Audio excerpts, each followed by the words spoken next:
ఉన్నారు కనుక నేను ఒక సిస్టమాటిక్గా వెళ్తాను. జాగ్రత్తగా మనం వినడానికి ప్రయత్నం చేద్దాం. ముందుగా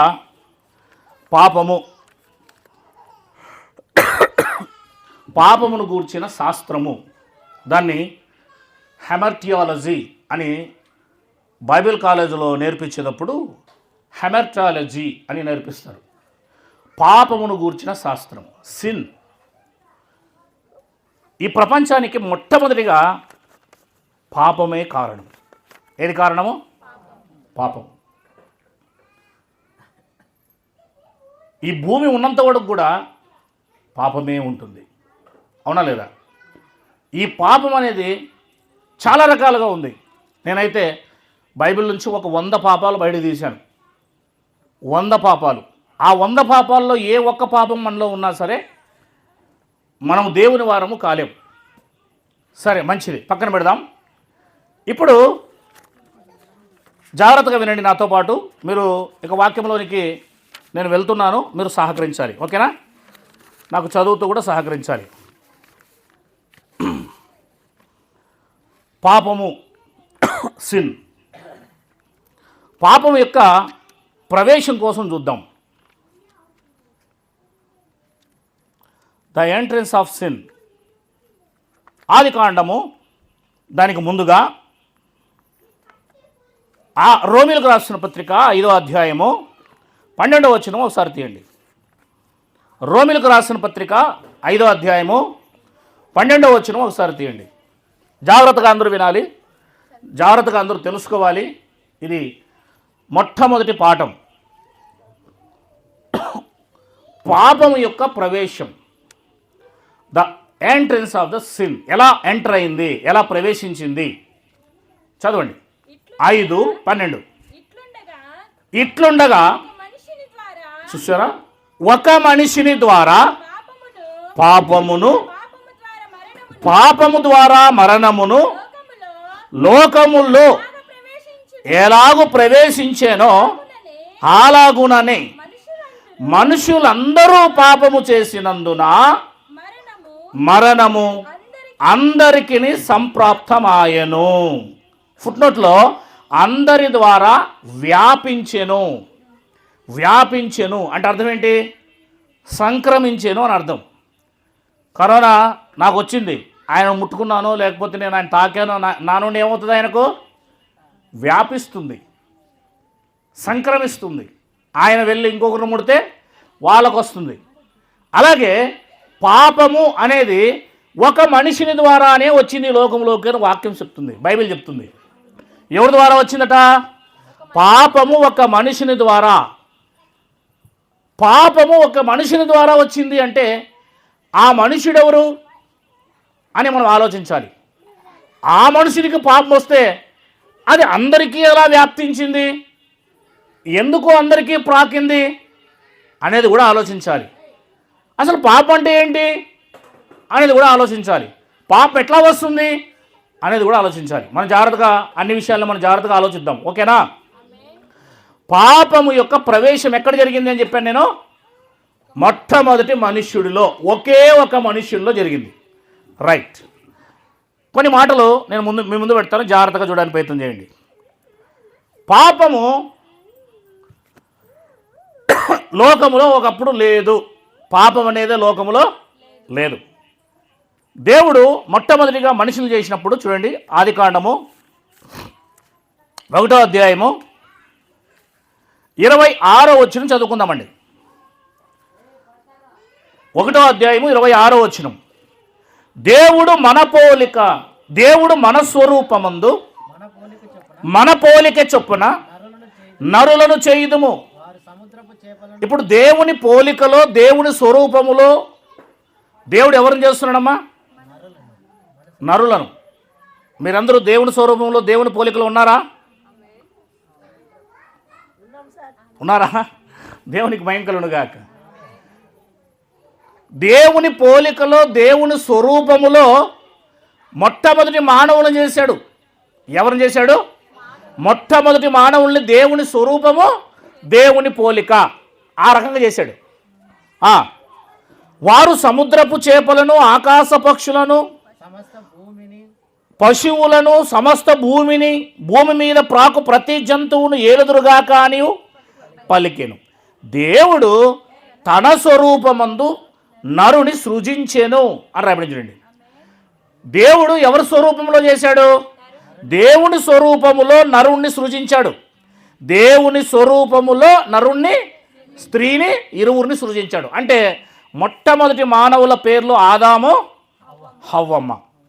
ఆదాము హవ్వలు ఎవరి పోలికలో ఎవరి స్వరూపంలో సృష్టించబడ్డారు? దేవుని పోలికలో దేవుని స్వరూపంలో సృష్టించబడ్డారు.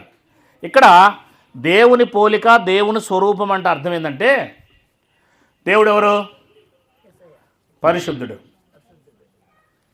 దేవుడెవరు చెప్పండి? పరిశుద్ధుడు. దేవుడెవరు? ప్రేమామయుడు. దేవుడెవరు? కరుణామయుడు. దేవుడెవరు? దయామయుడు. అవునా లేదా? దేవుని యొక్క గుణాలు కలిగి పుట్టారు అని అర్థం. మొట్టమొదటి మానవులకి స్వరూపము, పోలిక అంటే అర్థం ఏంటి? గుణాలు, క్యారెక్టర్.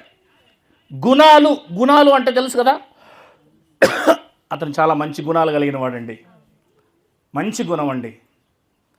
పైకి అందంగా లేకపోయినా, అవునా, హృదయ గుణము మంచిదండి, మంచి మనసు అండి, మంచోడండి. గుణాలు అంటే దేవుడు ఎలాంటి గుణలక్షణాలు కలిగి ఉన్నాడో ఆదాము హవ్వలు కూడా అదే గుణలక్షణాలు కలిగి ఉండటమనే దేవుని స్వరూపం, దేవుని పోలిక అంటారు. అంటే అప్పుడు ఆదాము హవ్వలు దేవుని పోలికలో దేవుని స్వరూపంలో చేయబడ్డారు అంటే అర్థం ఏంటంటే వారిద్దరు దేవుని కుమారులు అని అర్థం. వారిద్దరు ఎవరు? దేవుని కుమారుడు, కుమార్తె. ఆదాము ఎవరు కుమారుడు? అవునా లేదా? నిజమేనది? 100%. లూకాసు సువార్త 3వ అధ్యాయం. ఒకరు ఫాస్ట్గా తీసి చదవండి, కొన్ని నేను అలా చెప్పేస్తుంటాను, వాటిని మీరు చదవాలి. 3వ అధ్యాయము చివరి వచనం చదవండి. లూకాసు సువార్త 3వ అధ్యాయము చివరి వచనం. కైనాను ఏనోసును, ఏనోసు షేతుకు, షేతు ఆదాముకు. ఆదాము ఎవరి కుమారుడు? అది స్వరూపము, పోలిక. అంటే నా కుమారుడు నా పోలిక, నా స్వరూపంలో ఉంటాడు. నెవిల్ కుమారుడు నెవిల్ పోలిక, నెవిల్ స్వరూపంలో ఉంటాడు. రేపొద్దున అనిల్ పెళ్ళి అయితే అనిల్ కూడా అనిల్ పోలిక, అనిల్ స్వరూపంలో ఉంటాడు. ఇప్పుడు దేవుని యొక్క గుణలక్షణాలు పరిశుద్ధత, కరుణామయుడు, దయామయుడు, మంచివాడు అనే ఏ గుణలక్షణాలు అయితే ఉన్నాయో అదే గుణలక్షణాలు ఆదాములో, హవ్వమ్మలో ఉన్నాయి. అందుకే వాళ్ళు ఎవరి కుమారులు? దేవుని కుమారులు. ఆ దేవుని కుమారులుగా ఉన్నవారే మహిమ శరీరం కలిగిన వారు అని అర్థం. దేవుని కుమారులు ఎప్పుడైతే అయి ఉంటారో అప్పుడు వాళ్ళు మహిమ కలిగి ఉన్నారు అని అర్థం. మహిమ కలిగి ఉన్నారు. ఏం కలిగి ఉన్నారు? మహిమను కలిగి ఉన్నారు. అంటే దేవుని కుమారులు ఇరువురు దేవునితో సంబంధం కలిగి, దేవుని ఆత్మ కలిగి, మహిమను కలిగి దేవుని పిల్లలుగా ఈ భూమి మీద ఉండేవారు. వారిలో పాపము లేదు. వారిలో పాపము లేదు. పాపం అంటే ఏంటో కూడా వాళ్ళకి తెలియదు. చూడండి, కొరింథీయులకు రాసిన మొదటి పత్రిక, 2వ పత్రిక. కొరింథీయులకు రాసిన 2వ పత్రిక 11వ అధ్యాయము. కొరింథీయులకు రాసిన 2వ పత్రిక 11వ అధ్యాయము 3వ వచనం తొందరగా చదవాలా. 2వ కొరింథీయులకు రాసిన పత్రిక 11:3. Very good. సర్పము, మా మిగిలిన వారిని జాగ్రత్త వినండి. వినుట వలననే మనకి ఏమొస్తుందంటే విశ్వాసం వస్తుంది. ఎవరి మీద విశ్వాసం వస్తుంది? దేవుని మీద విశ్వాసం వస్తుంది. కనుక ముందు చెవులే ఎక్కిపోతగిన హృదయం మారదు. ఏం మారదు? చెవులకి, హృదయానికి చాలా కనెక్షన్ ఉంది. ఏమండి, ఈ వైర్ ఉందనుకోండి, ఏమండి ఈ వైర్ ఉంది కదా, ఇటు పీకేసా. ఇప్పుడు ఏమైంది? హల్లెలూయా, దేవుడికి స్తోత్రం.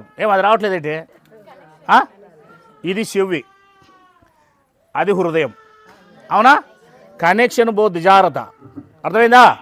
చెవితో జాగ్రత్తగా వింటేనే పరివర్తన వస్తుంది, హృదయంలో మార్పు వస్తుంది. హృదయంలో మార్పు ఎప్పుడు వస్తుంది? ఎప్పుడైతే చెవితో నువ్వు జాగ్రత్తగా వింటావో అప్పుడు హృదయంలో యేసుక్రీస్తు నిజముగా దేవుడు, నేను పాపిని అని గుర్తెరుగుతావు. దేవునికి మహిమ కలుగును గాక. ఇప్పుడు చదవండి ఆ మాట. 2 కొరింథీ పత్రిక 11వ అధ్యాయం 3వ వచనం. సర్పము తన కుయుక్తి చేత హవ్వను మోసపరిచినట్లు మీ మనస్సులను చెరపబడి క్రీస్తు ఎడలనున్న చూడండి సరళతలో నుండి పవిత్రతలో నుండి అమ్మ ఇప్పుడు వినండి. హవ్వమ్మ సర్పము మోసం చేయక మునుపు సరళతలో ఉందా, పవిత్రతలో ఉందా? మరి అంటే వాళ్ళకి పాపం అనేది అంతకుముందు సరళత అంటే దేవుని వాక్యానుసారంగా సక్కంగా జీవించేవాళ్ళు, వంకరలేని జీవితం, పవిత్రతలో ఉండేవాళ్ళు, పరిశుద్ధమైన జీవితాన్ని జీవించేవాళ్ళు. అంటే సరళతలో ఉన్నవారిని, పరిశుద్ధతలో ఉన్నవారిని, పవిత్రతలో ఉన్నవారిని సైతము మోసం చేసింది సర్పము. పాపములో ఉన్నవాడిని పాపంలో పడేయడం పెద్ద వాడికేమి అది చిటికేసినంత ఈజీ. వాడికి పాపంలో ఉన్నవాడిని పాపంలో వేయడం చిటికేసినంత ఈజీ. ఆదాము అవ్వలను కూడా చిన్న మాటతోనే అంతే, తినవద్దా? ఎవరు చెప్పారు? తినొచ్చు. ఒకే మాట ప్రపంచమనంతటి కూడా నాశనంలోకి తీసుకొచ్చింది. చెప్పండి, ఆదాము అవ్వలు పవిత్రతలో ఉన్నారా? ఆదాము అవ్వలు పవిత్రతలో ఉన్నారా లేదా? సరళతలో ఉన్నారా లేదా? Very good. అంటే వారు దేవుని కుమారులుగాను దేవుని కుమార్తెలుగాను ఉన్నారు అనేది మీరు అర్థం చేసుకోవాలి. మరి ఏం జరిగింది అని ఆలోచిస్తే రండి, ఆదికాండం 2వ అధ్యాయము మనం చూద్దాం. మనము పాపమును గూర్చిన శాస్త్రం చూస్తున్నాం. పాపం అంటే ఏంటి, పాపం ఎలా వచ్చింది, దాని పరిష్కారము, దానికోసం మరలా మనము ఇంకొక అంశంలోకి వెళ్ళినప్పుడు చూద్దాం. జాగ్రత్తగా ప్రతిదాన్ని కూడా మనం చూసుకుంటూ పోదాం. 2వ అధ్యాయము 16వ వచనం చదువుదామండి. ఆదికాండమమ్మ. మరియు దేవుడైన యెహోవా ఈ తోటలో ఉన్న ప్రతి వృక్ష ఫలమును నీవు నిరభ్యంతరంగా తినవచ్చును అని రాయబడి చూడండి. అంటే దేవుడు ఒక తోటను వేసమ్మా. ఒక ఆదాము ఒకడే కదా ఉన్నాడు అప్పుడు. ఫస్ట్ తోటను వేశాడు పెద్దదిగా, ఏదేనో తోట దాని పేరు. ఆ తోటలో అన్ని వృక్షాలు వేశాడు. ఏదైనా నువ్వు నిరభ్యంతరంగా, ఏ అభ్యంతరం లేకుండా తీసుకొని తినొచ్చు. కానీ కిందకు వచ్చేపాటికి 17వ వచనంలో అయితే చూసారా, దేవుడు చెప్పినట్లు మనం జీవించాలా లేదా? అమ్మ జీవించాలా లేదా? మనుషులు దేవుని చెప్పినట్లు జీవించకపోవడం వల్ల ఇన్ని సమస్యలు, ఇన్ని రోగాలు, ఇన్ని ఇబ్బందులు, ఇన్ని ఇక్కట్లు. 17వ వచనంలో ఏమన్నాడు చూడండి, నాన్న ఓపెన్ చేసి. అయితే మంచి చెడ్డలు తెలివినిచ్చు వృక్ష ఫలములను ఓకే నువ్వు కూర్చో. చెప్పండి. ఇప్పుడు అన్నీ తినమన్నాడు, ఒక్కటి మాత్రం తినొద్దన్నాడు. ఏమండి, 99 తినేసి ఒక్కటి తినొద్దు అన్నప్పుడు మరి నోరు మూసుకొని ఉండాలి కదా. ఎట్లాంటి పరిస్థితులు చేసినప్పుడు ఒక అపరాధం వలన అనేక అపరాధాలు వచ్చినాయంట. ఒక అపరాధం వలన ఆ అనేక అపరాధాలకి ఒక బలి కావాలంట. మళ్ళా ఆదాము అవ్వలు చేసింది ఒకే ఒక పాపం, ఒకే ఒక అపరాధం. కానీ లోకంలోనికి ఎన్నో అపరాధాలు వచ్చేసాయి, ఎన్నో పాపాలు వచ్చేసాయి. ఈ ఎన్నో పాపాల కోసము ఒక బలి దేవుడు అవ్వాల్సి వచ్చింది. అంటే ఒక అపరాధం వచ్చి అనేక అపరాధాలు తీసుకొచ్చింది. చూసారా, తప్పు ఏం చేస్తుందంటే, మనం ఏదైనా కూడా ఒక పొరపాటు చేసినామంటే ఆ పొరపాటును కప్పుకోవడానికి మరలక తప్పు చేస్తాం. నువ్వు ఆ మాట అనలేదు ఆ రోజు, నేనెప్పుడన్నాను అని అంటాడు. కానీ ఆ సమయంలో పక్కన అతను ఉంటాడు, అతని గురించి అన్నావా అని చెప్పేసి అంటాను నేను. అప్పుడు ఏమంటాడు, లేదు నేను అనలేదు, నేను అతని గురించి అనలేదు, వేరే వాళ్ళ గురించి. మళ్ళీ ఏం చేస్తాడు, 1, 2, 3, 4, 5 అట్లా అపరాధాల మీద అపరాధాలు, పాపాల మీద పాపాలు చేసుకుంటే పోతాం. లేదు, పొరపాటు అయింది అన్నది, నన్ను క్షమించు అనే ఒక మాట మనలోంచి రాదు, క్షమాగుణం రాదు. కనుక ఇక్కడ జరిగింది ఏంటంటే, అనేకమైన ఫలములు నువ్వు నిరభ్యంతరంగా తినవచ్చు. దేవుడే వేసాడు చెట్లు, ఈయన వేయలేదు. అయితే ఒక చెట్టు మాత్రం ఉంది, ఆ చెట్టు ఫలములు మంచి చెడు తెలివినిచ్చి వృక్ష ఫలములు నువ్వు తినకూడదు, వాటిని తినుదినమున నీవు నిశ్చయముగా అది చచ్చేదవు. ఇప్పుడు ఇదేనండి, మనం క్రైస్తవులుగా ఉన్నా కూడా టీవీలు చూడొద్దంటే టీవీలో చూస్తాం, సినిమా చూడొద్దంటే సినిమాలో చూస్తాం, సీరియల్ చూడొద్దంటే సీరియల్ చూస్తాం, సెల్ ఫోన్లో జబర్దస్త్ చూడొద్దంటే జబర్దస్త్గా చూస్తాం. అవునా లేదా? మన కాలాన్ని మన సమయాన్ని మోకాళ్ళ దగ్గర పెట్టుకుంటున్నామా? మోకరించున్నామా? బైబిల్ చదువుతున్నామా? చెప్పండి. లేదు. సమయాన్ని కాలాన్ని అంటే నువ్వు ఇక్కడ వాక్యం వింటావు గంటసేపు ఆదివారం వెళ్ళి ఎంతో అభిషేకంతో ఇంటికి వస్తావు, నీ అభిషేకానంతా కూడా ఇంట్లో ఉన్న టీవీ సెల్ ఫోను ఇవన్నీ ఏం చేసేస్తుంది? లాగేస్తూ ఉన్నాయి. విందామన్నా. అంటే నేనేం చెప్తున్నాను అంటే ఒక మనిషి పాపిగా అవ్వడానికి ముందు పరిశుద్ధమైన జీవితం కలిగిన వారు, పాపమే లేనివారు, పాపం అనేదే తెలియదు వాళ్ళకి, దేవుని మాట వినేవారు. అలాంటిది దేవుడు ఏం చేశాడు? వాళ్ళకి మంచి చెడులు తెలివినిచ్చు వృక్ష ఫలమును నీవు తినుదినమున నిశ్చయంగా చచ్చెదవని దేవుడు చెప్పాడు. సరే, మంచిది. ఆ తర్వాత దేవుడు 21వ వచనం నుంచి 24వ వచనంకి వచ్చేప్పటికే ఆదాములో నుండి స్త్రీని చేశాడు, ఇరువురు జంటగా పెట్టి వాళ్ళకి వివాహం చేశాడు. ఆ తర్వాత వాళ్ళిద్దరూ ఆ పొలంలో అలా ఉన్నారు, ఏదైనా తోటలో.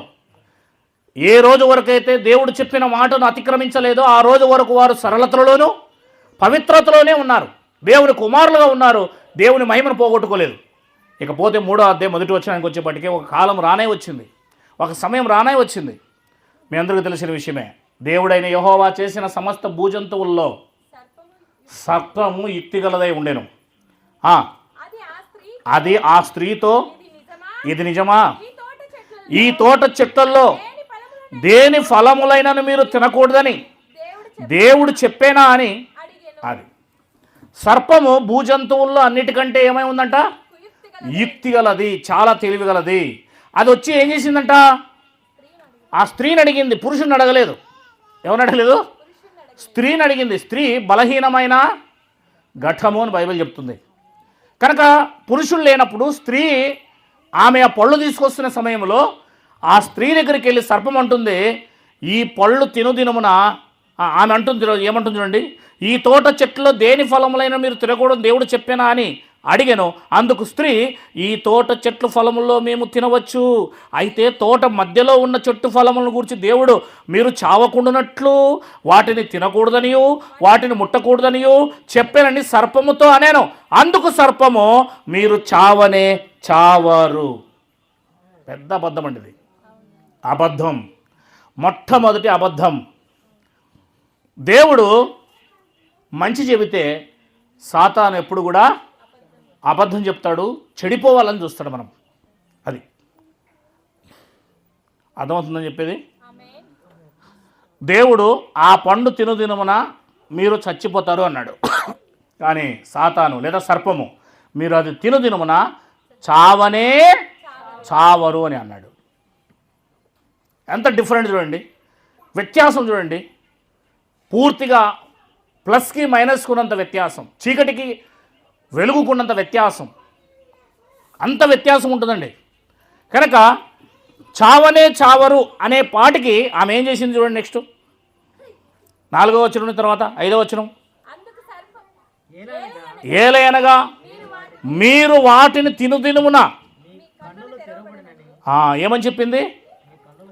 మీ కన్నులు తెరవబడతాయి. నెక్స్ట్, మీరు మంచి చెరువులు ఎరిగిన వారై దేవుళ్ళ వలె ఉందురనియు దేవునికి తెలియనని స్త్రీతో చెప్పగా. ఆ పండు తింటే మీరు ఏమవుతారు అంటే మీ కళ్ళు తెరవబడతాయి అని చెప్పిందండి. అంటే ఏం తెరవబడతాయి? ఏం కళ్ళు తెరవబడతాయమ్మా?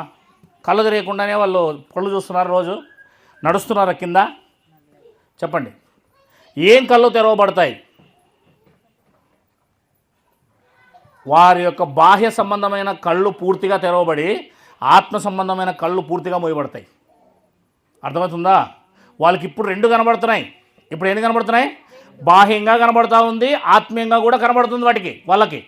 కానీ ఇప్పుడు కేవలం లోకం, భూ సంబంధమైన వాటిని మాత్రమే. అందుకే మనం వెళ్ళండి, ఎవరైనా సువార్త చెప్పండి, పెద్ద పెద్ద వాళ్ళు ఉంటారండి, 70-80 ఏళ్ళు వాళ్ళు, మంచి పండితులు నేర్చుకున్న వాళ్ళు ఏమంటారు? గాలిలో కలిసిపోతుందండి ఆత్మ, చచ్చిపోతే కాకి అయిపోతామండి, చనిపోతే అదే అయిపోతామండి అని వాళ్ళు చెప్పే మాటలు కూడా చాలా గొప్పగా చెప్తూ ఉంటారు. కానీ వాళ్ళకి అసలు విషయం సరిగ్గా తెలియదు. అర్థమవుతుందో చెప్పే మాట? మేము గాల్లో కలిసిపోతామండి, చచ్చిపోతే అయిపోయిందండి, మనకి వెళ్ళిపోతుందండి, ఇంకేం లేదండి అని నీచంగా చెప్తూ ఉంటారు. ఎందుకు చెప్తూ ఉంటారంటే ఆదాము పాపము చేసినందున, హవ్వము పాపము చేసినందున స్వర్గలోకము, దేవుడు, పాతాళము, నరకము ఇవన్నీ కనబడకుండా చేసేసాడు అనమాట. మనోనేత్రాలతో మాత్రమే చూడగలం. ఎప్పుడైనా నేను మనోనేత్రాలు వెలిగించబడుట అనే అంశం మీద మాట్లాడతాను. అది ఇంకా చాలా దూరంగా ఉండే అంశం. మనోనేత్రాలు ఎవరికైతే తెరవబడతాయోనండి, ఒక ఎగ్జాంపుల్ చెప్తాను, జాగ్రత్తగానండి. నిజముగా మనోనేత్రాలు, మనో అంటే మనస్సు నేత్రాలు అని అర్థం. ఏ నేత్రాలమ్మా? మనస్సు నేత్రాలు. ఈ మనస్సు నేత్రాలు ఎవరికైతే తెరవబడతాయో బాగా వినాలి, వారు భూ సంబంధమైన ఏ దాని మీద ఆశ పెట్టుకోరు. బాగా వింటున్నారా? భూ సంబంధమైన ఏ దాని మీద వారు ఆశ పెట్టుకోరు. అందుకే ఒక ఎగ్జాంపుల్గా 40 సంవత్సరాలు రాజకుమార్తెతో ఉన్న రాజకుమారుడుగా ఉన్న వ్యక్తి తెలుసు మీకు ఎవరైనా? మోషే. డైవర్ట్ అవుతలేదు, జస్ట్ చెప్పేసి వెళ్ళిపోతుంది, మళ్ళీ దీనిలోకి వచ్చేస్తాను నేను. 40 సంవత్సరాల తర్వాత తన ప్రజలను తన దగ్గరికి తీసుకురావాలని ప్రయత్నం చేసినప్పుడు అతను ఒక వ్యక్తిని చంపుతాడు. అప్పుడు అక్కడి నుంచి పారిపోవడం జరుగుతుంది. ఎక్కడికి? మిద్యాను ప్లేస్కి. అక్కడికి వెళ్ళిన తర్వాత వివాహం చేసుకుని 2 కుమారులు అక్కడ ఆయన కంటాడు. 80 సంవత్సరాలు మోషే గారికి వచ్చినప్పుడు సీనాయి కొండలో దేవుడు కనబడతాడు. ఇప్పుడు వెళ్ళు, ఇశ్రాయేలుని విడిపించడానికి సమయం వచ్చిందని. నేను వెళ్ళను అంటాడు. వెళ్ళు అని చెప్పేసి దేవుడు ఒక కర్ర చేతిలో పెట్టి పంపిస్తాడు. అహరోన తన అన్నను జప్తు చేసి బయలుదేరి వచ్చినప్పుడు అక్కడ ఆల్రెడీ వాళ్ళ అమ్మ ఉంటుంది. ఎవరుంటారు? పెంచిన అమ్మ ఉంది కదా, ఆమె అంటుంది, మరలా వచ్చావా మోషే, అదిగో నువ్వు నా కుమారుడుగా ఒప్పుకో, నా కుమారుడు అని చెప్పు. ఇదిగో మొత్తం టోటల్ ఐగుప్తు దేశంలో ఉన్న ధనం, ఈ పిరమిడ్స్, ఈ రాజ్యం ప్రపంచాన్ని వెళ్తుంది. ఆ రోజు ప్రపంచాన్నే వెళ్తుంది ఐగుప్తు దేశం. ప్రపంచాన్ని చక్రవర్తి ఫరో, నిన్ను రాజుగా చేస్తాను, నా తండ్రి కుమారుని దింపేస్తాను అని చెప్పింది ఆమె. నిన్ను రాజుగా చేస్తాను, రా, సరైన సమయానికి వచ్చావు, రా, ఐగుప్తునంతా ఏలు. ఎన్ని రోజులు వెళ్తే తర్వాత 40 years అంతే కదా, 120 years కదా ఆయన బతికాడు. ఇంకా 40 సంవత్సరాల జీవితకాలం ఉంది. నువ్వు లగ్జరీగా ఈ లోకమునంతా ఏలు, ప్రపంచమంతా నీ చేతిలో ఉంది. ఐగుప్తు ధనం కంటే ఈ ప్రపంచంలో ఏ ధనం లేదు, అది ఉన్నతమైన నాగరికత కల దేశం అది అని చెప్పినప్పుడు ఆయన ఏమన్నాడు తెలుసా? నాకు ఈ ధనం వద్దు, ఈ రాజుతనం వద్దు, ఈ లోకం వద్దు, ఈ లోకంలో డబ్బొద్దు అని క్రీస్తు నిమిత్తమైన నింద గొప్ప భాగ్యమని ఎంచుకొని ఇశ్రాయేలీల ప్రజలతో శ్రమ అనుభవించుటకు అరణ్యమునకు దుప్పెటేసుకుని వెళ్ళిపోయాడండి. దేవునికి మహిమ కలుగునుగాక.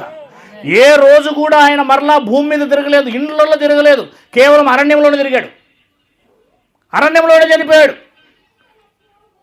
మనోనేత్రాలు తెరవబడిన వాడు దూరదృష్టి చూస్తాడు. భవిష్యత్తులో కలగబోయే బహుమానం వైపు చూస్తాడు. రన్నింగ్ చేసేవాడు ప్రపంచ అథ్లెటిక్స్లో, ప్రపంచంలో నేను నంబర్ 1 కావాలన్నప్పుడు ఇంటర్నేషనల్లో ఈరోజు రన్నింగ్ చేయడం మొదలు పెడితే వాడు ఆ రోజు బహుమతి కలిగేది. కొన్ని సంవత్సరాల తర్వాత నంబర్ 1గా నేను గోల్డ్ పథకం పొందుకోవాలని చూసే ఈరోజు రన్నింగ్ చేస్తాడు. మనం కూడా పందెంలో పరిగెత్తేకి వచ్చాం, క్రీస్తులో వెనక్కి పరిగెట్టకూడదు. 11వ అధ్యాయం 24వ వచనం, హెబ్రీలు రాసిన పత్రిక. ఒక మాట చెప్పి నేను ఇక్కడికి వచ్చేస్తాను, ముగించేస్తాను తొందరగా. 11వ అధ్యాయం హెబ్రీలు రాసిన పత్రిక. నేను సందర్భం చెప్పినప్పుడే మీరు తీసి పెట్టాలి. బాగా విన్నారా? మోషే పెద్దవాడైనప్పుడు విశ్వాసమును బట్టి ఐగుప్తులో ఉన్న ధనము కంటే క్రీస్తు విషయమైన నింద గొప్ప భాగ్యమని ఎంచుకొని, ఏమండి, ఒకవైపున మోసే ముందు ఎంత ధనాన్ని పెట్టారు తెలుసా? ఎంత ధనాన్ని, చెప్పుకోలేనంత ధనం. ఈ రేణుమాకలపల్లి ఎంత ఉంటుందో అంత ఉంటుంది ధనం. ఒకవేళ నోటు రూపం ఏముంటుందని క్యాష్ రూపంలో పెడితే. బంగారు అయితే ఒక 100 లారీలకో 200 లారీలకో ఉంటుంది. వెండి అయితే ఒక 1000 లారీలకో 10,000 లారీలకో ఉంటుంది. ఇనుము అయితే 1,00,000 లారీలకు ఉంటుంది. ఒక్కొక్క రాయి వచ్చేసి 10 టన్నులు 20 టన్నులు. అవి మంచి గ్రానైట్ రాళ్ళవి, విలువ గలవి. అంటే చాలా డబ్బు వాములు వేసుకోవచ్చు డబ్బులతో. అలా పొద్దు నుంచి సాయంత్రం వరకు చూపించింది బంగారు అన్నీ. ఇదిగో ఇది మంది, ఇది మంది, అది మంది, అది మంది అంటూ ఉదయం 6 గంటల నుంచి సాయంత్రం 6 గంటల వరకు చూపిస్తూనే ఉంది. తెల్లారిపోయి అయిపోతుంది. ఇదంతా నీకే అనేది. కానీ ఆయన ఎవరిని ఎంచుకున్నాడు? ఇక్కడ పక్క డబ్బు, ఇటువైపు క్రీస్తుని ఎంచుకున్నాడు. దేవునికి మహిమ కలుగును గాక. హల్లెలూయా. ఇటువైపు క్రీస్తుని ఎంచుకున్నాడు, ఇటువైపు యేసుక్రీస్తు కావాలన్నాడు, ఇటువైపు దేవుడు కావాలన్నాడు. ధనమా, బంగారా, లోకమా, లగ్జరీ లైఫా? ఎన్ని రోజులు? 70 లేదా 80 సంవత్సరాలు మాత్రమే. అయితే నువ్వు దేవుని పట్టుకుంటే శాశ్వత కాలం, నిత్యం స్వర్గలోకంలో దేవుడితో పాటు మహారాజుల ఏలబోయే మహాలోకాన్ని దేవుడు నీ కోసం పెట్టాడు. ఆఫ్టర్ ఆల్, ఆ రోజు వాళ్ళు కొత్త నిబంధన లేకపోయినా, ఏ ధర్మశాస్త్రం లేకపోయినా, ఏ పుస్తకమే లేదు. 39 పుస్తకాలు లేవు ఆ సమయంలో. కొత్త నిబంధన 26 పుస్తకాలు కూడా లేవు. అంటే 66 పుస్తకాలు లేకపోయినా మోషే అంత గొప్ప బహుమతిని చూడగలిగాడంటే వాళ్ళ మనోనేత్రాలు వెలిగింపబడ్డాయి. అది మనోనేత్రాలు వెలిగింపబడ్డాడు. లోకం వైపు చూడ్డు. బ్రతికితే క్రీస్తు, చావైతే లాభం, సమస్తము నేను పెంటగా ఎంచుకుంటున్నాను అన్నాడు. దేవుని వైపు వెళ్ళు. నువ్వు లోకం వైపు వెళ్తే ఆ లోకం నిన్ను అట్రాక్షన్ చేస్తుంది, ఆకర్షిస్తుంది. గేహజీ ఆ రకంగానే తిరిగి వెళ్ళిపోయాడు. దేవునికి మహిమ కలుగును గాక. మోషే పెద్దవాడైనప్పుడు, కమాన్, బాగా వినాలమ్మా, జాగ్రత్త వినాలి. విశ్వాసమును బట్టి ఇటువైపును ఐగుప్తు ధనము కట్టలు కట్టలు వాములు వేశారు. దానికంటే క్రీస్తు విషయమైన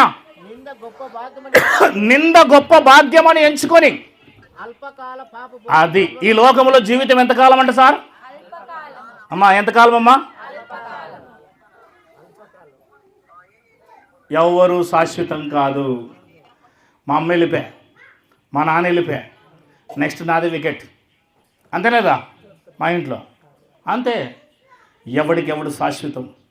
అంతా మాయ, కనిపిస్తుందంతా మాయమ్మ. మోసం.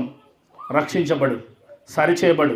నీ పాపాలు కడగకపోతే, నీ పాపాలు తుడిచివేయబడకపోతే నువ్వు స్వర్గలోకానికి వెళ్ళలేవు.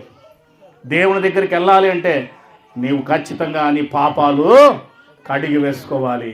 దేవుడు పరిశుద్ధుడు, ఆయన నిన్ను ముట్టుకోడు. దేవునికి మహిమ కలుగును గాక. ఈ లోకంలో ఉండే పిలుకు బ్రాహ్మణుడే మనం దగ్గరకు పోతే కాలు మొక్కడానికి పోయినా కూడా కాలు వెనక్కి తీసుకుంటాడు.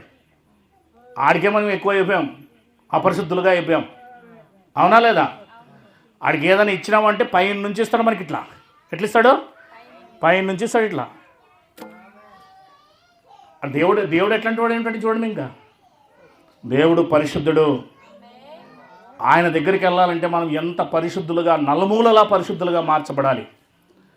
మన ఆలోచనలో, మన ప్రవర్తనలో, ప్రతి విషయంలో మనం పరిశుద్ధులుగా మార్చబడాలి. ఏ కలంకము, ఏ డాగు, ఏ మాత్రం కూడా మనలో లేకుండా ఆయన ముందు నిలబడగలగాలి. దేవునికి మహిమ కలుగును గాక. మోషే పెద్దవాడైనప్పుడు ఐగుప్తు ధనము కంటే క్రీస్తు విషయమైన నింద గొప్ప భాగ్యమని ఎంచుకొని ఏమెంచుకున్నాడు? అమ్మ, మీరు ఏమెంచుకుంటున్నారు ఈ లోకంలో? యేసుక్రీస్తుని ఎంచుకుంటున్నారా? చెప్పండి, ఏమెంచుకుంటున్నారు? ఇది మరి యేసుక్రీస్తు కోసం ఎంతమందిని మీరు దేవుని దగ్గరకు తీసుకొచ్చారు? మీరే కనబడుతున్నారు తప్ప అప్పటి నుంచి ఇంకెవరు కనపడడం లేదు. ఇక్కడ రారంటే ఎట్లయితే ఈడ్చుకొని పో నువ్వు. దేవునికి మహిమ కలుగును. అవునా లేదా? రావాలి అంటే మనం ఏం చేయాలి? మారాలి, అంతే, వేరేం లేదు. ఇంకా మారాలి, మారాలి, నీ మనసే మారాలి, ఆ మారిన మనసు దేవునికిస్తే ఫలితాలు వస్తాయి. అంతవరకు రావు. అర్థమైందమ్మా? ఏం కావాలి? మారాలి. మారకపోతే ఫలితాలు చూడలేవు. మాటలో మారాలి, చూపులో మారాలి, నడవడికలో మారాలి, ప్రవర్తనలో మారాలి, భర్తతో మారాలి, భార్యతో మారాలి, పిల్లలతో మారాలి, పక్కింటితో మారాలి, ఇంట్లో వాళ్ళతో మారాలి, అందరితో మారాలి. అప్పుడు కానీ మనల్ని చూసి దేవుని దగ్గరికి రావడం చాలా కష్టమవుతుంది. క్రీస్తు విషయమైన నింద గొప్ప భాగ్యమని ఎంచుకొని అల్పకాల పాప భోగములను అనుభవించుట కంటే దేవుని ప్రజలైన ఇశ్రాయేలీయులతో 40 సంవత్సరాలు అరణ్యములో శ్రమ అనుభవించుట మేలని ఎంచి ఫరో కుమార్తె యొక్క కుమారుణ్ణి అనిపించుకొన ఒప్పుకోలేదు. దేవునికి మహిమ కలుగును గాక. వా, నిజంగా మోషే గారు కనబడితే మోషే గారికి ముందు దండం పెట్టాల. ఏమయ్యా అసలు ఏంటయ్యా నువ్వు అసలు ఏంది అసలు? ఐగుప్తుంటే మనం సర్పంచ్ పదవి ఇస్తేనే యేసుప్రభుని వదిలేస్తాం మనం, అవునా లేదా? వార్డు మెంబర్ పదవి వదిలే యేసుప్రభుని వదిలేస్తాం. ఆయన ఒక దేశానికి కాదు ప్రపంచానికే రాజు అయ్యే అవకాశం ఉంది. ఆలోచన చేయండి. ఏది ముఖ్యం? దేవుడు. ఒక వ్యక్తి విశ్వాసముతో మనోనేత్రాలు తెరవబడినంత వరకు దేవుని కోసం బ్రతకడం సాధ్యం కాదు. మీకు దేవుని గురించిన జ్ఞానం అర్థం కానంత వరకు బ్రతకాలని ప్రయత్నం చేసినా అది అవ్వదు.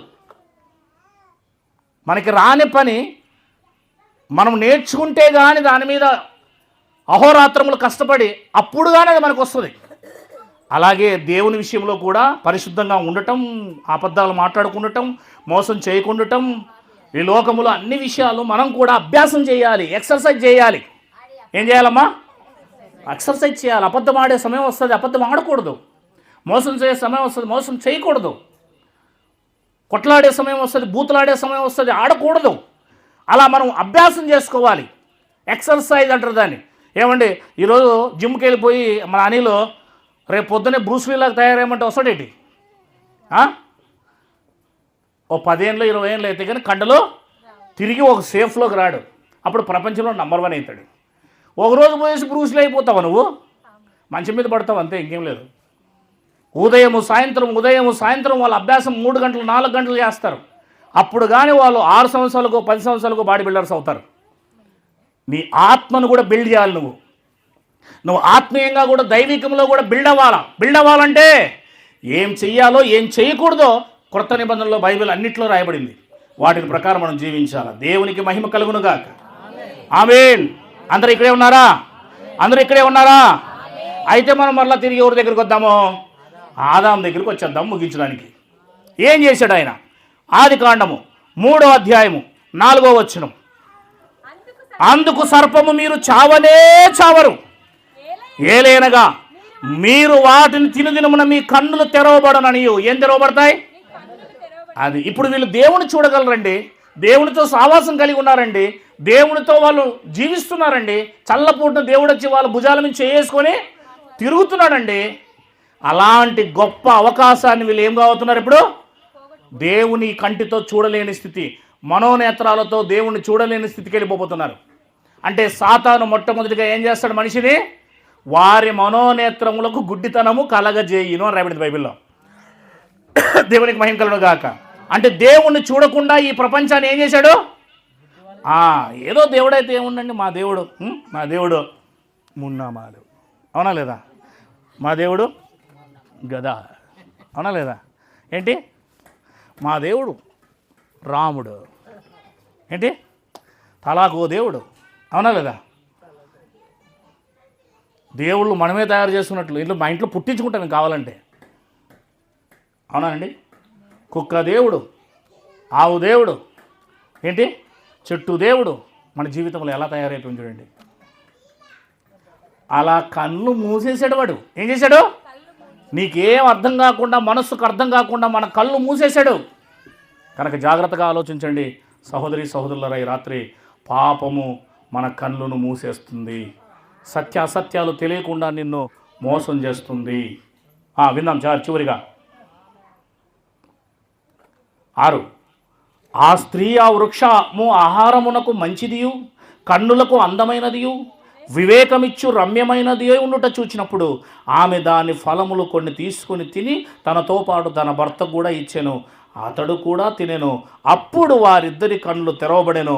వారు తాము దిగాంబరులమని తెలుసుకొని అంజూరు పాకులు కుట్టి తమ కచ్చడములు చేసుకునేది. ఇంతవరకు వాళ్ళు కన్నులు తెరవబడగానే ఏమైపోయారంటే వాళ్ళు దిగాంబరత్వం అంటే మహిమ పోగొట్టుకున్నారు. ఏం పోగొట్టుకున్నారు? మహిమ. ఆ తెల్లని వస్త్రాలు పోగొట్టుకున్నారు. అంతే. ఇక్కడే వారు పాపములో పడ్డారు. అప్పుడు దేవుడు వచ్చాడు. చూడండి ఏమన్నాడు అక్కడ 8వ వచనం. చల్లపూటన ఆదామునకు అతని భార్యకు తోటలో సంచరించుచున్న దేవుడైన యెహోవా స్వరం విని దేవుడైన యెహోవా ఎదుటికి రాకుండా తోట చెట్ల మధ్యన దాగుకొనగా. ప్రతిరోజు వచ్చినప్పుడు ఎట్లా వచ్చేవాళ్ళు? డాడీ ఇంటికి వచ్చేప్పటికే పిల్లలు ఉంటారు కదండి, ఆ హారం నిలబడేపటికి లేకపోతే డాడీ స్వరం నిలబడే కూడా పరిగెత్తుకుంటే కాళ్ళ దగ్గరికి వచ్చి ఒక కాలుకు ఒకరు ఒక కాలు కొట్టు కరుసుకుని ఇస్తారు. ఈరోజు రాలే. కారణం ఏంటి? మనం లోపల పోయినా కూడా కనబడతలేరు. కారణం ఏంటి? ఏదో పొరపాటు చేశారు. వాళ్ళ అమ్మ మీ నాన్న రానిలేరా చెప్తామని చెప్పేసి 2 ఏట్లు వేసి భయపెట్టింది. వీళ్ళు ఎక్కడున్నారు? ఏ మంచం కిందనో ఏ బీరువా కిందనో దాపెట్టుకున్నారు. అంటే అర్థం ఏంటి? తప్పు చేశారు కనుక రాలేదు. అందుకే ఆదామవ్వలు ప్రతి చల్లపూట దేవుడు రాగానే పరిగెత్తుకుంటూ వచ్చి వాళ్ళతో కలుసుకునేవారు. కానీ ఈరోజు మాత్రము పుట్ల వెంట రాళ్ళ వెంట అక్కడక్కడే దాక్కుంటున్నారు. తప్పు చేసిన వాళ్ళు ఎప్పుడు కూడా ఏం చేస్తారమ్మా? దాక్కోవాల్సి వస్తుంది. అందుకని ఏం లేదు. ఎక్కడున్నావు అని అడుగుతున్నాడు. చూడండి ఏంటి 9వ వచనం. దేవుడైన యెహోవా ఆదామును పిలిచి నీవు ఎక్కడున్నావు అనెను. అందుకు అతడు నేను తోటలో నీ స్వరం విన్నప్పుడు దిగాంబరిగా ఉంటునని భయపడి దాగుకుంటున్నాను. అందుకని దిగాంబరు అని నీకు తెలియజేసిన వాడెవడు? నీవు తినకూడదని నీకు ఆజ్ఞాపించిన వృక్షఫలం తింటివా అని అడిగాను. అందుకు ఆదాము నాతో నుండకు నీవు నాకిచ్చిన ఈ స్త్రీయే ఆ వృక్షఫలములు కొన్ని నాకు ఇయ్యగా నేను తింటిననేను. చూడండి చివరికి 13వ వచనంలో దేవుని మీదకి ఎదురు తిరిగాడు. అమ్మ పాపం ఏం చేసింది? మనుషుల్ని ఆదాము అవ్వల మధ్య పాపము దూరం చేసింది ప్రేమ. అదే 2వ అధ్యాయంలో ఆదాము అవ్వలు ఆదాములో నుండి బయటకు వచ్చినప్పుడు హవ్వని ఏమన్నాడు? ఇది నాది నారి అన్నాడు. పాట పాడాడా లేదా? నా ఎముకల్లో ఒక ఎముక. అది పాటమా మామూలుగా అయితే, అది సాంగ్. అది ఆదాం ఏమని పాడాడు పాట? నా ఎముకలో ఒక ఎముక నా మాంసములో ఒక మాంసం ఇది నరలో నుండి తీయబడిన కనుక ఇది నారి అనబడను అని ఒక ఆమెను డ్యూయెట్ వేసుకున్నాడు అనమాట పాట. ఆమెను చూసి అంటే ఎంత ప్రేమో వలకించాడు. ఇప్పుడు ఆమె ఇచ్చింది, నువ్వు ఇచ్చావు కాబట్టి నాకేం సంబంధం అని ఆమె మీదకి తోసేస్తున్నాడు. గొడవలు వచ్చేస్తున్నాయి. పాపం ఇంట్లో గొడవలు తీసుకొస్తుంది. పాపం సమస్యలు తీసుకొస్తుంది. పాపం దూరం చేస్తుంది. పాపం దేవుడి నుంచి ఉండకుండా దూరం చేస్తుంది. దేవుని చూడకుండా దూరం చేస్తుంది. ఆశీర్వాదాలకు దూరం చేస్తుంది. స్వర్గానికి దూరం చేస్తుంది. నరకాన్ని తీసుకెళ్తుంది పాపం. ఇంత భయంకరమైన పాపము. కానీ పాపం కోసం ఎవరూ పట్టించుకోరు. వారి పరిస్థితి ఏమైంది చూడండి. ఆఖరికి వారు తంత్రములు. ప్రసంగి గ్రంథం 7వ అధ్యాయం 29 అంటాడు, నరులను యథార్థవంతులుగా పుట్టించి తిని వారు వివిధమైన తంత్రములను కల్పించుకున్నారు అని అంటాడు. అంటే వీళ్ళు వివిధమైన తంత్రాలు అప్పుడే స్టార్ట్ చేశారు. భర్త మీద భార్య, భార్య మీద భర్త, భార్య వచ్చేసి సర్పం మీద చెప్పడం, ఒకరి మీద ఒకరు చెప్పడం అయిపోయింది. కనుక దేవుడు ఏం చేశాడు వాళ్ళంటే ఇక వెంటనే అక్కడి నుంచి వాళ్ళని త్రోలి పడేసినట్లుగా మనం ఎక్కడ చూస్తామో 3వ అధ్యాయము 23వ వచనంలో చూస్తాం. 3వ అధ్యాయం 23వ వచనంలో దేవుడు ఏం చేస్తాడు? దేవుడైన యెహోవా అతడు ఏ నేల నుండి తీయబడినో దాన్ని సేద్యపరచుటకు ఏదైనా తోటలో నుండి అతని పంపివేసాను. అప్పుడు ఆయన ఆదామును వెళ్ళగొట్టి ఏదైనా తోటకు తూర్పు దిక్కున కెరేబులను జీవవృక్షములకు పో మార్గమున కాచుటకు ఇటు అటు తిరుగుచున్న ఖడ్గజ్వాలలను అది అంటే పరిశుద్ధ స్థలంలో నుంచి వీరిని ఏం చేశాడు? ఇప్పుడు దేవుడు దేవుని సన్నిధిలో నుంచి ఏం చేశాడు? ఇప్పుడు దేవుడు బహిష్కరించాడు, బయటికి పంపించేశాడు. వాళ్ళు బయటికి వెళ్ళిపోయారండి. దేవుని సన్నిధి ఎక్కడుంది? దేవుని సన్నిధి ఇట్లా గేట్ ఉందన్నమాట. ఇట్లా ఇప్పుడు గేట్ ఉంది కదా, ఆ రకంగా గేట్ వేసేసాడు. జీవవృక్షము బహు చేయడానికో చెట్టు అనుకో, ఇక్కడ ఏదన్నా నవ్వుల ఆ చెట్టు ఉంది, అక్కడికి రావాలంటే వాళ్ళు గేట్ దాటి రావాలి. కానీ గేట్ దగ్గర ఎవరున్నారు? అగ్ని జ్వాలలతో కూడిన ఖడ్గాలు ఉన్నాయి. అక్కడ కెరేబు దేవదూతలు నిలబడి కాపలా ఉన్నారు. వాళ్ళ లోపలికి ఎట్టి పరిస్థితుల్లో రాలేరు. గేటు దగ్గర కాపలా పెట్టేశాడు దేవుడు. ఇంకా కనుక వాళ్ళు ఇప్పుడు దేవుని సన్నిధికి ఏమైపోయారు? దూరం అయిపోయారు. దేవుని సన్నిధికి బయట దూరం ఉన్నారు వాళ్ళు. అంటే దేవుని వదిలేశారు. అప్పుడు వాళ్ళు పిల్లలు కన్నారు. ఆ పిల్లలు పాపముతోనే, దేవుని పిల్లలు కాదండి వాళ్ళు, దేవుని పిల్లలు కాదు. మనం కూడా దేవుని పిల్లలం కాదు, మనం మనుషులు మాత్రమే ఉంటిమి. కానీ ఎప్పుడైతే యేసుక్రీస్తుని నమ్ముకొని బాప్తిసం తీసుకున్నామో అప్పుడు మనం దేవుని పిల్లలుగా మార్చబడ్డాం. ఈ లోకంలో ఉన్న వారంతా దేవుని పిల్లలు కాదు. ఇంకా మీరు బాప్తిసం తీసుకోకపోతే మీరు ఇంకా దేవుని పిల్లలు కారు. ఇంకా మీరు దేవుని కోసం బ్రతకకపోతే మీరు దేవుని పిల్లలు కారు. మీరు ఇంకా వాక్యం వింటూనే ఉండొచ్చు. మీరు బాప్తిసం తీసుకొని దేవుని సంఘంలోకి వచ్చినప్పుడు మీరు దేవుని పిల్లలు అవుతారు. పుట్టాలి. దేవునిలో ఏం కావాలి? నీటి ద్వారాను ఆత్మ ద్వారా మీరు జన్మిస్తే దేవుని సంఘంలోకి వస్తారు, దేవుని రాజ్యంలోకి వస్తారు. కనుక దేవుని రాజ్యంలోకి రావాలంటే ముందు మన పాపాలు కడగబడాలి. ఆ పాపాలు కడగబడాలంటే యేసుక్రీస్తు దేవుడు భూమికి దిగి రావాలి. దిగొచ్చాడు. ఆయన పాపం కోసము ఏం చేశాడు? మనకు పరిహారం చేశాడు. కనుక ఇక్కడ మనం చూస్తే ఈరోజు పాపం గురించి మనం ఆలోచిస్తే పాపం ఎక్కడి నుంచి ఆరంభమైందండి? మొట్టమొదట ఆదాము నుండి పాపము ఆరంభమైంది. రండి 2 వాక్యాలు చూసుకొని ముందుకు పోదాం. ఏం తీసుకొచ్చాడు ఆయన? కొరింథీయులకు రాసిన మొదటి పత్రిక 15వ అధ్యాయం 22వ వచనం ఒకరిదేయండి. ఎఫెసీ పత్రిక 2వ అధ్యాయం 1వ వచనం ఒకరిదేయండి తొందరగా. కొరింథీయులకు రాసిన మొదటి పత్రిక 15వ అధ్యాయము 22వ వచనం. మొదటి కొరింథీయులకు రాసిన పత్రిక 15వ అధ్యాయము 22. ఆదామునందు అందరూ ఎలాగో మృతి పొందుచున్నారు అని రాబడి చూడండి. ఆదామునందరూ అందరూ ఏమవుతున్నారమ్మా? అంటే ఆదాములో నుంచి పుట్టుకుంటూ వస్తున్న ప్రతివాడు కూడా, ఈరోజు పుట్టిన బిడ్డ కూడా ఎవరు? ఆదాము నుండి అతను చచ్చిపోతున్నాడు. విన్నారా? బైబిల్ చూస్తున్నారా బాగా? 22 వచ్చింది చదవండి. కొరింథీయులకు రాసిన మొదటి పత్రిక 15:22 చదవండి. అది అంటే ఆదాములో నుంచి వచ్చే ప్రతి మనిషి ఏమవుతున్నాడమ్మా? మీరందరూ కూడా ఎవరిలోంచి వచ్చారు? ఒకప్పుడు మనమంతా కూడా మొదటి మానవుడు అయిన ఆదాములో నుంచే పుట్టాం. అంటే మనం ఏమై ఉన్నామో దేవుని దృష్టిలో ఆత్మీయంగా చచ్చిపోయి ఉన్నాం. ఆదాము చనిపోయిన మనుషులనే పుట్టిస్తున్నాడు. కేవలం ప్రాణం మాత్రం ఇస్తున్నాడు తప్ప మన ఆత్మను జీవింపజేయడం లేదు. ఆలోచన చేయండి. అంటే ఆదాము పుట్టిస్తున్న ప్రతి మనిషి కూడా దేవుని దృష్టిలో ఇంకా ఏమై ఉన్నాడు? ఎఫెసీ పత్రిక 2వ అధ్యాయం 1వ వచనం చదవండి. మీ అపరాధాల చేత, పాపాల చేత, అది అపరాధాల వల్ల, పాపాల వల్ల మనం ఏమయ్యామో అంటే పాపము మనిషిని ఏం చేస్తుంది? చంపేసింది. మనిషిని అంటే ఈ మనిషిని కాదు, లోపల ఉన్న ఆత్మను చంపేసింది. దేవుని యొద్ద నుండి వచ్చిన ఆత్మను, దేవుని చూడకుండా, దేవునితో కనెక్షన్ లేకుండా ఏం చేసేసింది తెలుసా? పాపము కట్ చేసేసింది. నేను ఇందాక చెప్పాను కదా, ఏం చేసింది దీన్ని? కనెక్షన్. దేవుడు దేవుడుగానే ఉన్నాడు, వైరు వైరుగానే ఉంది. ఇప్పుడు మళ్ళీ కనెక్షన్ కావాలంటే ఆ దేవుడే తనంతకు తాను దిగొచ్చి దీన్ని పిలిచి కనెక్షన్ పెట్టుకోవాలా. ఇది పోదు, దీనికి అంత నాలెడ్జ్ లేదు. ఈ దేవుడు ఏం కావాలి ఇప్పుడు? తానంతకు తానే దిగొచ్చి ఏం చేయాలమ్మా? కనెక్షన్ పెట్టుకోవాలి. అప్పుడేమవుతాడు? మనిషి జీవిస్తాడు, జీవం వస్తుంది. ఆ దేవుడే. అందుకే యేసుక్రీస్తు వారు మన కోసం దిగొచ్చారు. మనం అక్కడికి వెళ్ళలేదు, ఆయనే మన దగ్గరికి వచ్చాడు. అర్థమవుతుందా? తానే మనల్ని ప్రేమించి మన కోసం ప్రాణం పెట్టాడని బైబిల్ చెప్తుంది. దేవునికి మహిమ కలుగునుగాక. ఎందుకంటే మనం నరకానికి పోకూడదు, ఏ మనిషి నరకానికి పోకూడదు అన్నది దేవుని యొక్క ఉద్దేశం. కనుక ఆ దేవుడే భూమి మీదకి దిగి వచ్చి ఒక అవకాశం మనకి ఇచ్చాడు. ఇట్లాంటి గొప్ప అవకాశాన్ని మీరు నేను పోగొట్టుకోకూడదు. కొలస్సీలకు రాసిన పత్రిక 2వ అధ్యాయం 13వ వచనం ముగించే ముందు. కొలస్సీ పత్రిక 2వ అధ్యాయం 13. చూసారా? అపరాధముల వలనను శరీరమందు సున్నతి పొందక ఉండుట వలనను. చాలు. ఎన్ని వచనాలు! ఆదాము నుండి పుట్టుకొస్తున్న ప్రతి ఒక్కడు మృతుడే, పాపం చేసే ప్రతి ఒక్కడు మృతుడే, శరీరమందు సున్నతి లేకపోవడం కూడా మృతుడే అని రాయబడింది. కనుక మృతతత్వం అంటే ప్రతి ఒక్కడు ఇప్పుడు పాపం వల్ల ఏమవుతున్నాడు? ఇప్పుడు దేవుని దృష్టిలో ఎలా ఉన్నాడు? చచ్చిన వారు. అంటే ఇప్పుడు చచ్చిన వారిని బ్రతికిస్తేనే పరలోకానికి వెళ్తారు. ఎక్కడికి వెళ్తారు? అది పరలోకానికి వెళ్ళాలంటే పాప క్షమాపణ ఎప్పుడైతే జరుగుతుందో అప్పుడు మనం ఏమవుతాము? బ్రతుకుతాం. కనుక పాపము ఎలా వచ్చింది చెప్పండి ఇప్పుడు 2 ముక్కల్లో మీరే. మొదటి మానవుడు అని ఆదాము చేసిన పాపాన్ని బోలి, ఆయన చేసిన పాపమును బోలి మనం అందరి మీదకి ఏమొస్తుంది? మరణం వెళ్తుంది. మరణం అంటే ఆత్మీయ మరణం. ఆ ఆత్మీయ మరణం అందరికీ ప్రాప్తించింది. అందరూ కూడా కళ్ళు గుడ్డివారే పుడుతున్నారు.